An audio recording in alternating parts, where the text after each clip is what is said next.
So here we are again. It's Monster Week, and it's now, what is it now? Beginning of November. And if you're anything like me, you've noticed that there's been a bit of a change. This is the time of year I sort of refer to as the nocturnal time of year. It changes again later in the winter, but always sort of end of late autumn, like it is now. It's not really winter as such, is it? But it's sort of late autumn. You might have noticed you've stopped seeing fish, showing. I certainly have on the Island Lake. If you sit out there in the day, you can stare at that water till your eyes bleed and you're not seeing them jump. And there's a reason for that. They're still jumping, but they tend to jump at night. I don't know what it is, but always this time of year.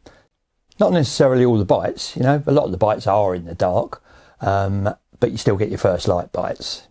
Obviously the bites slow up as well, but as for seeing, that sort of disappears a little bit, and the reason is, like I say, they're showing at night. Most lakes I've ever fished, when you get round sort of mid-late October, you get this sort of swap in the showing times. And unfortunately, if you want to see them jump, you've got to change your way of fishing, really, or the hours that you're awake yourself. Now, for the last sort of 3 weeks, I suppose, on the bank, I've been setting an alarm for 2 o'clock in the morning, as hideous as that sounds. But you get so much nighttime, don't you? Or so much darkness. I tend to go to bed really early at this time of year. I sit into dark, which is only tea time, isn't it? Watch the water for the first sort of hour and a half of dark. I'm quite often asleep by 9:30, but on my phone I've got an alarm set for 2 o'clock. And I get up at 2 o'clock in the morning and actually get up. I've tried just waking up and laying there looking out at the water, but it doesn't work, does it? 2 minutes later, you're fast asleep again. So you've actually got to get up. And I'd rather do that and have, if only an hour and a half in the middle of the night when the fish are actually showing, than I would to stay up late at night and stare at your phone and watch Netflix and that. I do that. I'm not, compulsive for it that I have to be up in the middle of the night every night, but I do try and get up. I'd rather have that period watching the lake and learning where the fish are than stay up late and learn what's going on in the latest episode of whatever, and it is hard to do. It's hard to get yourself motivated to do that, but when you do it once or twice and you hear fish, or every time you do it you hear fish and you learn stuff, they're either in front of you.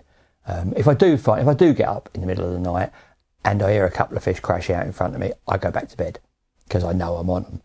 But if I hear them in some other place, the sound coming from a different direction, then I want to know where they are so that I'm up for a move or whatever in the morning.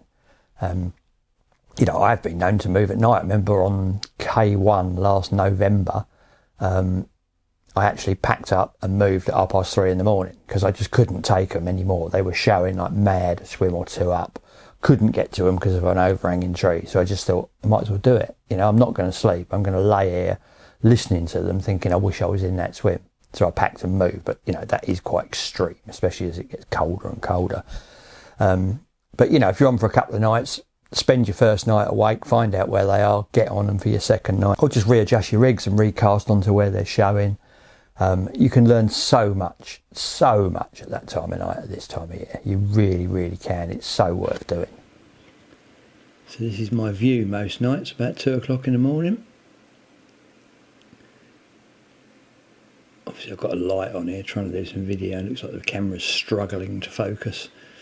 But when you've got no lights on at all, no ambient light, you soon get your night vision in, and they are quite easy to spot, especially when it's calm. When it's windy, it's a bit trickier. But my biggest problem when I get up at 2 o'clock in the morning, if I get out of bed, quite often I get the low chair out and sit out there with a cup of tea. But my biggest problem is this.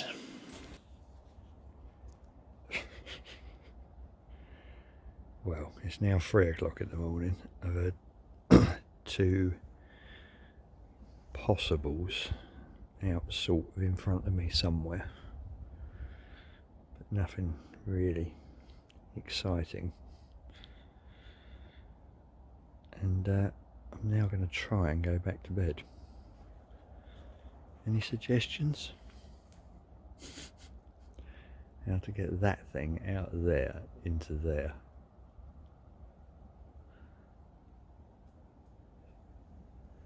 She doesn't look like she's up for moving, does she?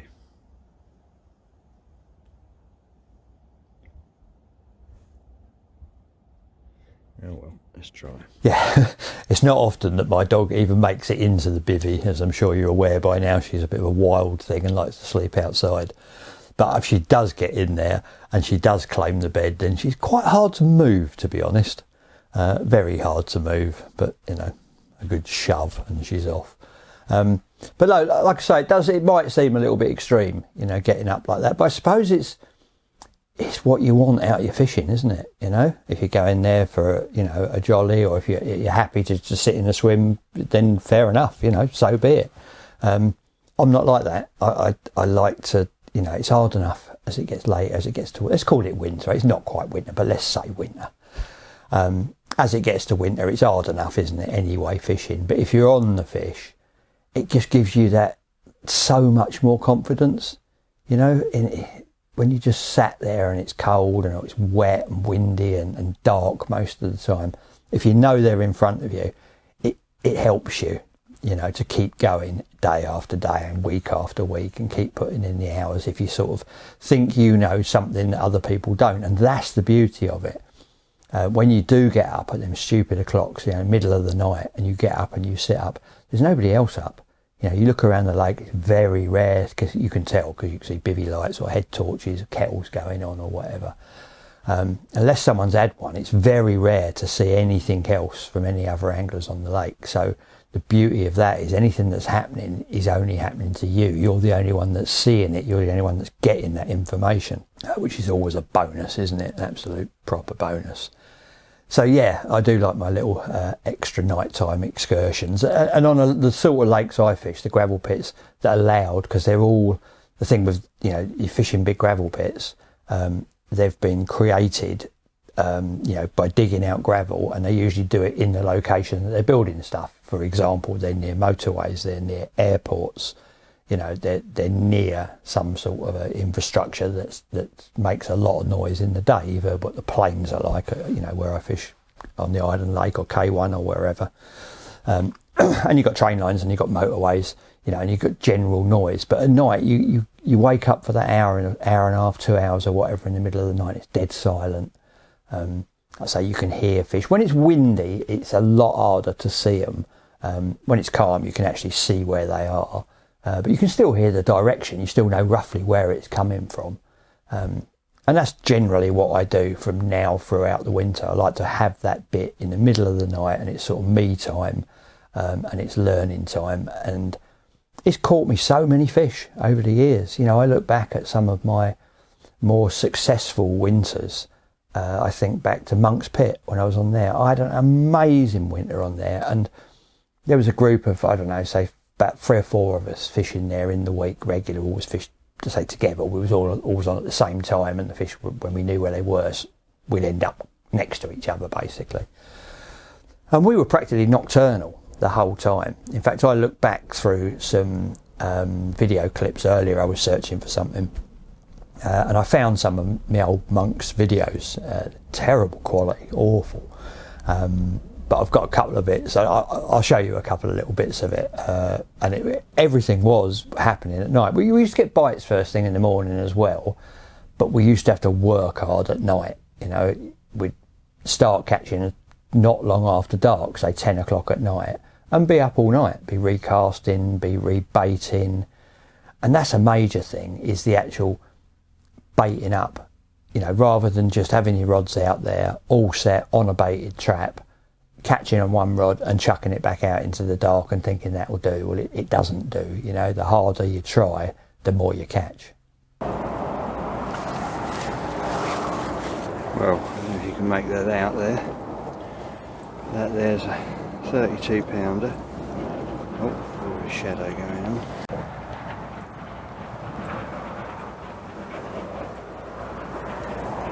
Just about to photograph him. Now 12:15 at night.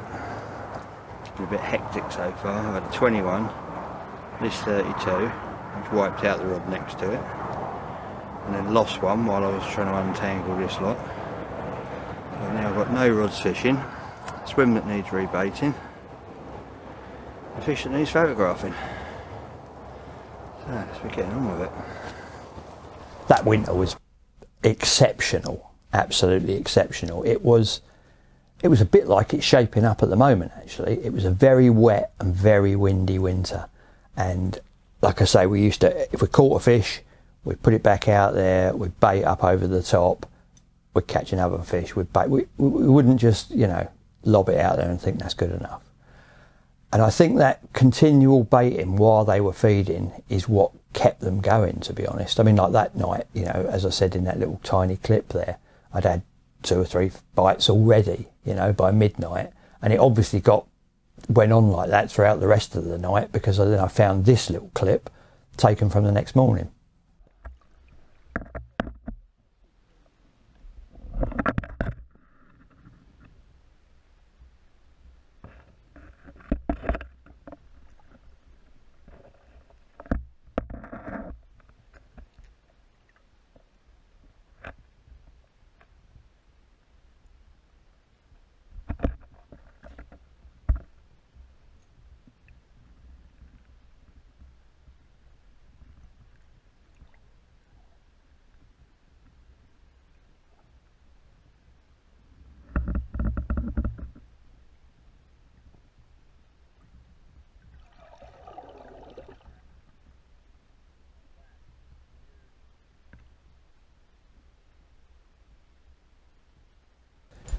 Yeah, I can't remember the specifics, but I think I had that brace at sort of first light. Well, they were still in the nets, you know, you were allowed to sack fish there, and they were still in the landing nets. So I think I had them quite often. I've got quite a lot of shots from back in the day on there of that winter with 2 landing nets, you know, fish in each. I've got a lovely shot of 2 nets with a 30 pound, or mid 30, I think, in each net.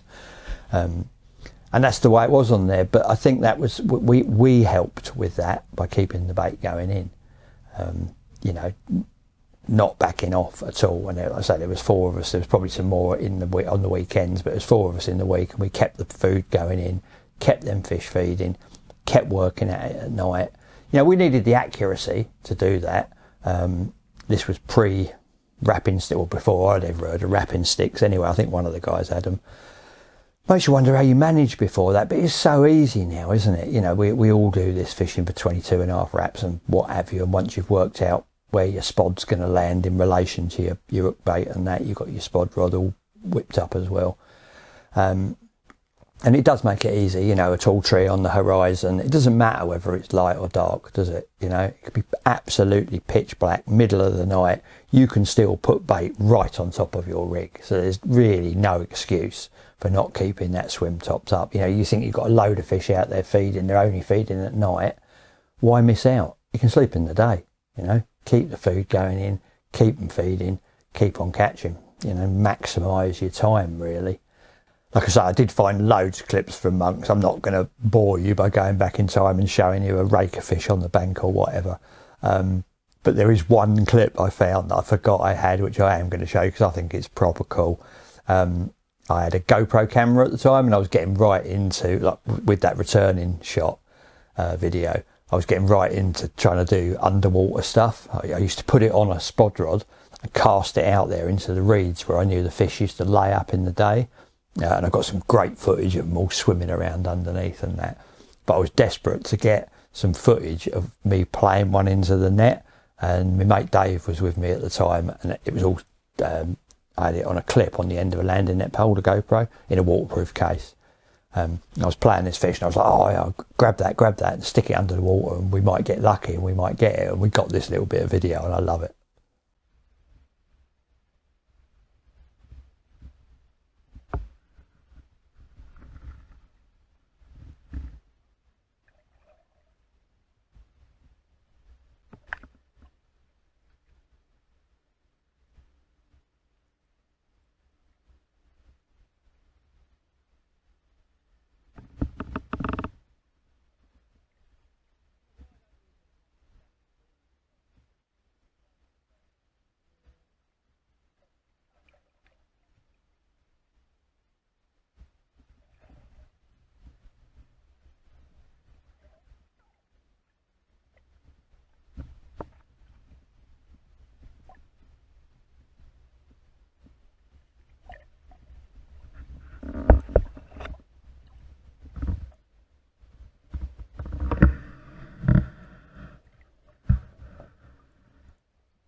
pretty cool bit of video, isn't it? I love that. Might try and do that again, actually. I've got various underwater camera equipment now. I don't really use it that much, but I might do this winter. It depends if the water's nice and clear. I love all that. I have got some very, very good footage of fish in their natural environments, not always on the end of a hook. And they're great to look back at. I do love it. Another water that responded really well at night to working at it at night was K1, where I was last winter.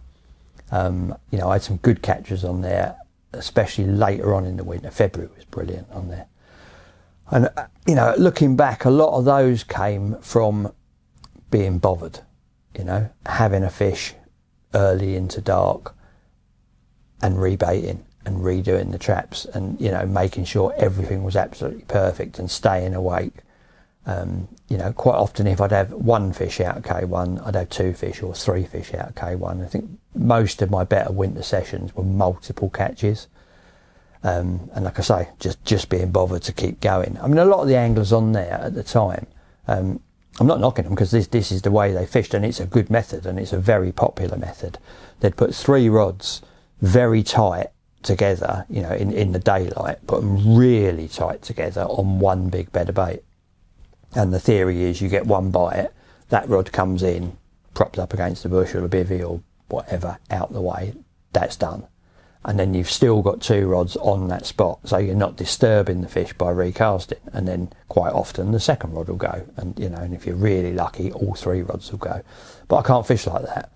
You know, to me, you know, you've got 3 chances out there when you've got 3 rods in, and if you leave one up against the bush when they're out there feeding, you've only got 2 chances. Yes, they're still on the same patch of bait, as it were, but I'd rather have 2 patches of bait or even 3 patches of bait, and have the confidence and the ability, you know, have the wraps and everything else, the back markers, to put that rod back out there. I mean, if you get it right, it's only 1 cast and it's 2 at worst.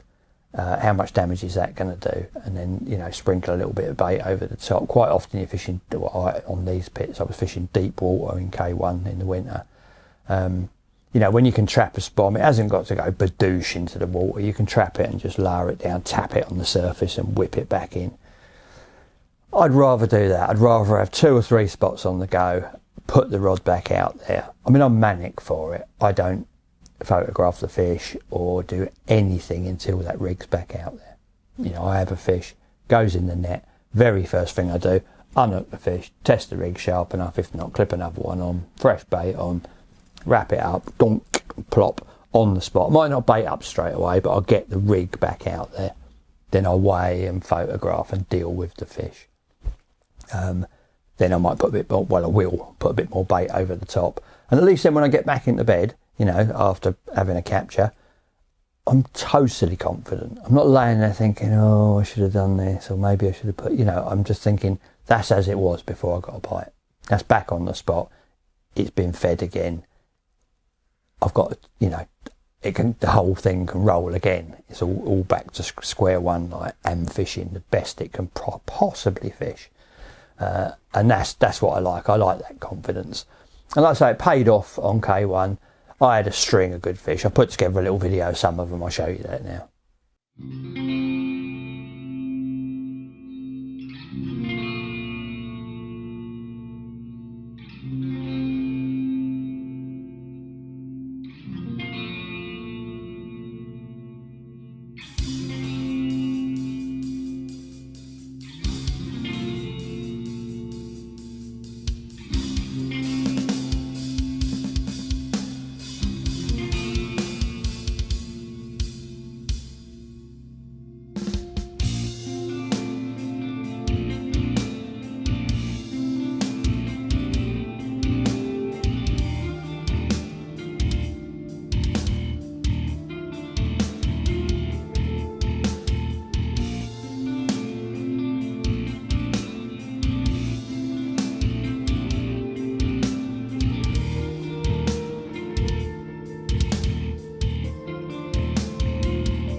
yeah, that was just a little sample of some of them. That last one, the Posh Sutton, they call it. Oh, it's an unbelievable fish.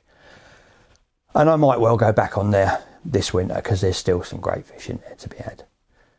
Yeah, I did like it on there. There was long periods of inactivity, but when it was rocking, it was proper rocking. And one thing worth noting about both the Monks winter and the K1 winter was, like I say, I was still putting bait in, and a fair amount of bait, but I was putting all sorts in. I was still fishing with particles, obviously, you know. It's relevant to Monster Particles blog, but it's not just because of it. That is the reality. I was fishing chopped up boilies. In the winter, I always chop my baits up, put them through one of those choppery things. I've got one kicking about here somewhere. So I get all different sizes of baits, bits of crumb, quarters, halves, whole ones as well. And I use liquid attractors on them. So that goes in one bucket. And in the other bucket, I've got hemp, corn or maize, various other particles of different sizes. I think that really makes a difference in winter. You know, people drop off of the particles in winter, and I think that's a big mistake.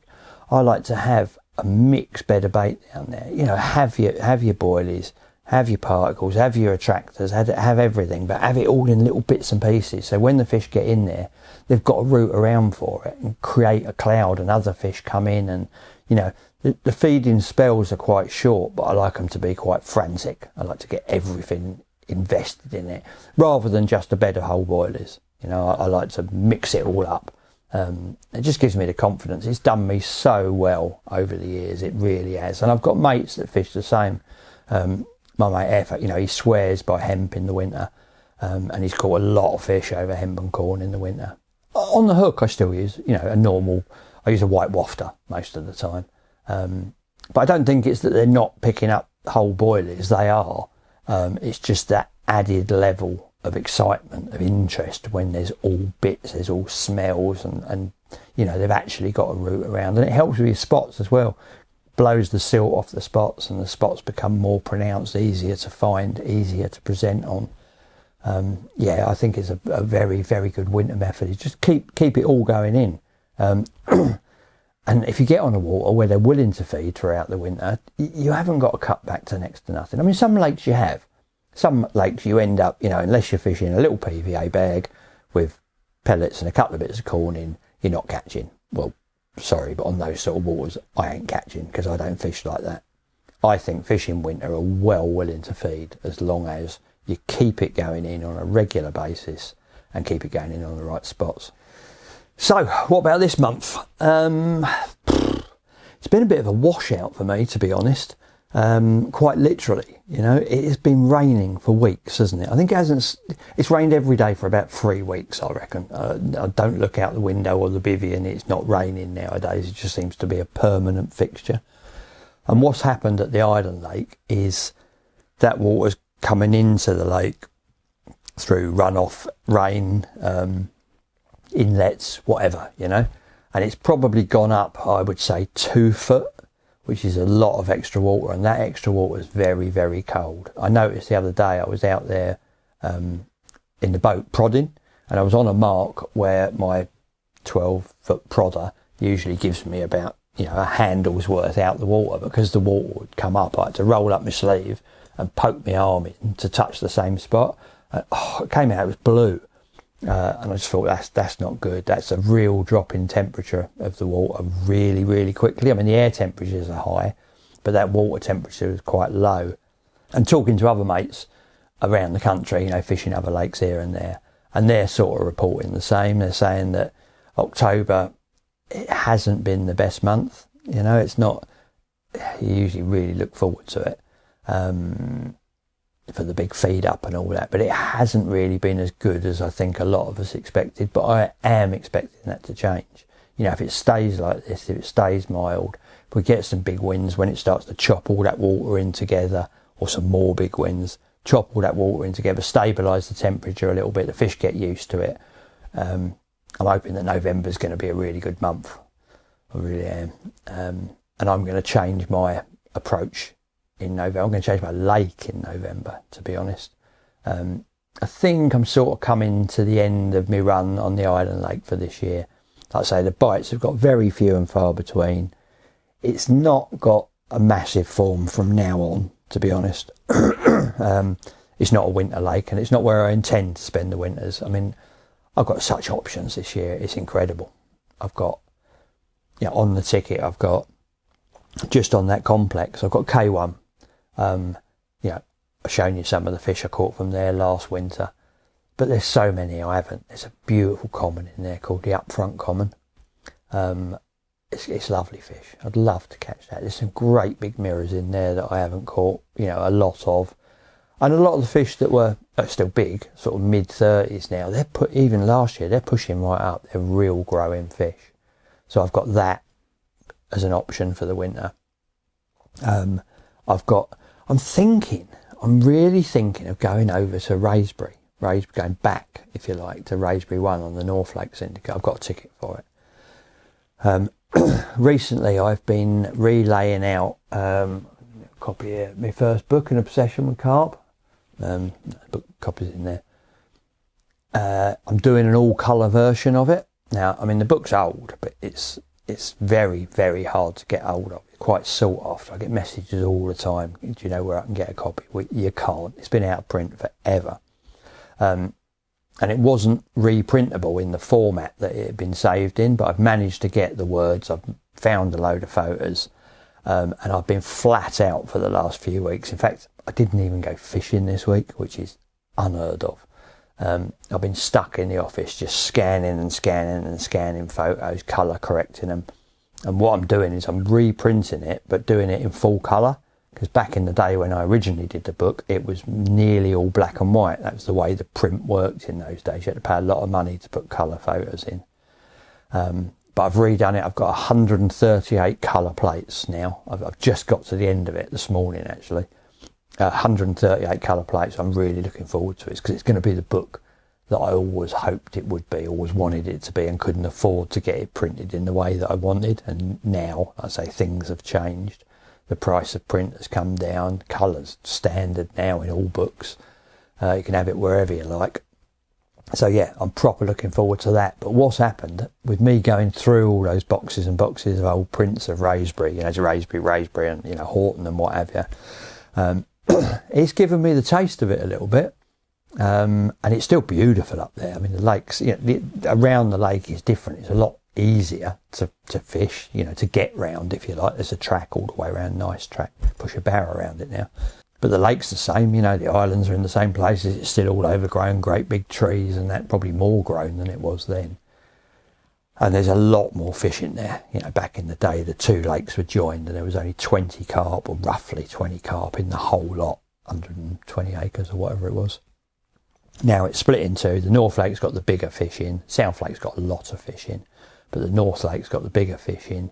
And it's got a good head of good fish in there. There's some absolute belters in there. There's a couple of Suttons in there that are just to die for. I'd love to get one of them. A couple of Redmere Commons. I see a picture of one the other day that had come out just over £40. Oh, it's an absolute pearler, it is. Beautiful fish. Talking of which, I wandered off the track a little bit because I was talking about how my time's going on the island lake, wasn't it? And mentioning a Redmere Common brought me back to where I was going. There's two fish in the island lake that they call Redmere Commons. There's the little Redmere and the big Redmere. Now, the little Redmere, I believe, is actually the bigger of the two, and the big Redmere, I don't think, has been caught for a little while. So it's it's just the way they've grown. It's now a bit of a misnomer. But the little Redmere was a fish that was right on my top of my list of fish that I wanted to get before I'd finished with there. I mean, I can go back next year. That's not a problem. But while I was still on there this year, the Redmere Common was one that I really wanted. And I was up there, what would it have been now, about 3 weeks ago. And there was me and another guy, Gav, who fishes on a Monday night, so I see him quite often. And we were fishing in swims next to each other. I was in one half of the lake and he was in the other, but we were actually camped very, very close. And we were sat there, having a cup of tea and that in the evening, or beer or whatever, having a chat. And I was saying to him about the Redmere Common. I'd love to get that Redmere Common. It's beautiful fish, this, that and the other. Anyway, we trotted off to bed. A few hours later, next morning, just after first light, got a shout from Gav, gone up there. He said, have a look in that net. Looked in the landing net, boom, there it is, Redmere Common. I'm like, I was so close, but yet so far away. It's such an animal. It is a beautiful creature. I've got a bit of video of it. I'll show you that first.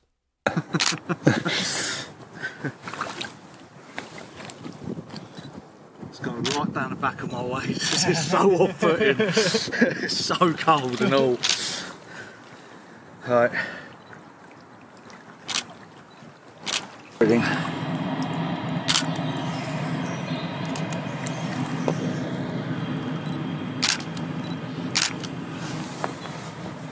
Yeah, I'm at the stage I'm just getting the same shot over and over now, so yeah. What a fish that is, eh? It's an absolutely perfect common, 44 pound 4 ounces. You know, amazing. But I don't think that'll be out again this year, so that's sort of lowered the target list, if you like.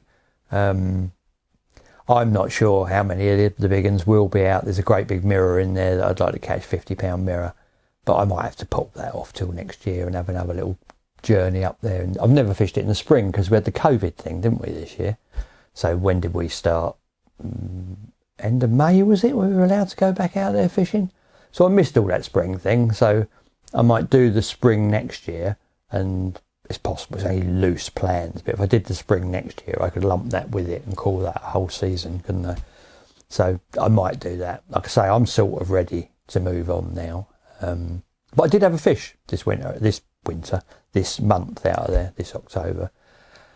I was fishing a swim called Snags 2, and I was fishing it quite often because I knew the fish were there because I was doing the Nocturnal thing. I didn't see a single fish there in the day, but I was getting up in the night, sitting out there for an hour, and I was hearing them every single night out there. And it became quite frustrating because they were booming out there. You'd hear one after another. You know, some nights I'd hear 10 fish in that hour period, right in my swim, right in front of me. And even if you can't see, if it's windy and you can't see exactly where they were, your head always spins at the sound. You hear one bosh and you look straight at where that sound's coming from. It's just a natural reaction thing. And they were on me, you know, and the odd one I did see clearly, see the big silver water go over. They were bang on top of me. And it was getting quite frustrating. And my last but one session I done in there, I actually stayed put for 3 nights. Now, had I not heard the fish, had I not been getting up at night, there's no way I'd have stayed in that swim. I'd have moved after one night. You know, I'd have slept, woke up in the morning, thought, I've had no bites, I've seen no fish, spent a few hours in the morning, not seen anything, I'd have moved. But I hadn't. I'd been up at night and I knew they were there. So I stayed the entire 3 nights, redid the rigs every day, and on the last night, the last morning after the 3rd night, just on first light, I was rewarded. I got a take at last, you know. Played this fish in, and it went in there, and I looked at it. I was just like, oh my God. I mean, there's some lovely fish in there, but this one, an absolute pearl. I mean, take a look at this. How's that? Hey, look at him for a carp.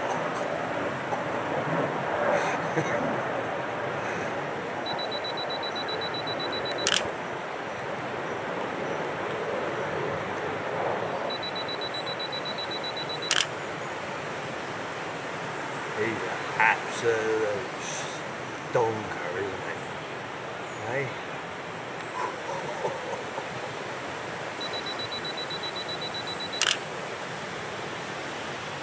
What a fish. What an absolute mint. I mean, that's 33 pounds of fully scaled perfection right there. An absolutely mind-blowing fish. The photos came out. They're just incredible. Absolutely incredible. There's 2 of them in there. There's 2 of them in there, that size, that are like brothers, if you like. They're so similar. There's only a couple of scales different on the 2 fish. You know, to get one like that in a lake, something special. But to get 2, that's incredible. There's a bigger one as well, which is probably number 1 on my want list out of there now. He's a 40 pounder, 40 pound fully scaled, or near enough fully scaled, and he's an absolute corker, that one. I've got to go back next spring, and I've got to go back and finish the job, I think. But that's what I think I'll do. I think that's for the spring. I've sort of made up my mind. I've got a new, just behind the camera there's my new barra. I've always had well, I say always, for a long time I've had an electric barra. I know, a bit poncy, but got a bad back, getting on a bit. And it's had it. I've completely worn it out, and I've bought a Makita one. Makita as in the power tool company. Hopefully it's properly made for the job. I mean, it's made for carting paving slabs around building sites and stuff, so I reckon it's going to be, you know, up for it. It's a little bit shorter sort of wheelbase, if you like, than the old ones. I've got to learn how to repack it. I've got to change all my gear around and repack it so that it's the one, but it's got 3 wheels, and you just literally pull the handle and walk along behind it. So that's going to help me this winter with my mobile plan, my sort of 3 or even 4 lake plan. I've got the new van, the Transit, so I can go straight in with the barra. I can drive to one lake, have a walk round, see something I like, straight out with the barra and on. If not, drive to the next lake. They're all very close to each other. 2 of them that I'm interested in, K1 and the boat pool, are right next to each other. So I can just walk around those 2 and then drive over to Raspberry 1, have a look around there, make up my mind where I'm going to go. I'm going to be nice and mobile. I'm going to try and not get tied up with just flogging one water. You know, if it's not fishing, I'm going to go to one of the others. The boat pool's probably the easier of the 3, or fishes better when the others close down a little bit. K1's got the bigger fish. Raspberry 1's probably got the better looking fish. So I've got a bit of everything really. They've got different stock densities, they're different sizes. You know, Raspberry 1's the biggest, then K1, and the boat pool's quite small. And I've even got another one on my ticket, the crayfish pool, which is a very small one, which has got some beautiful, really dark old warriors in there. So yeah, I think I'm ready for it really. Ready for my move. I mean, I'm not ready as in physically ready. I've got to repack all my gear, like I say, learn how it all goes on the new barra. I've got to do all my bait stuff. I've got to thaw out a load of boilies, chop all them up, get out the liquid attractors, soak them up, thaw out some particles. I've only got 2 days to do all of this, by the way. So I think I'm going to crack on and do that. I think I've waffled on enough for this month. Unfortunately, like I say, there's not a lot of current fish in this month's blog because I've only caught 1. But there you go. That's fishing, isn't it? That's why it's called fishing and not catching, I suppose. But hopefully by this time next month, I'll have caught them from various waters around the complex. So until such times, I'll see you later. Ta-da.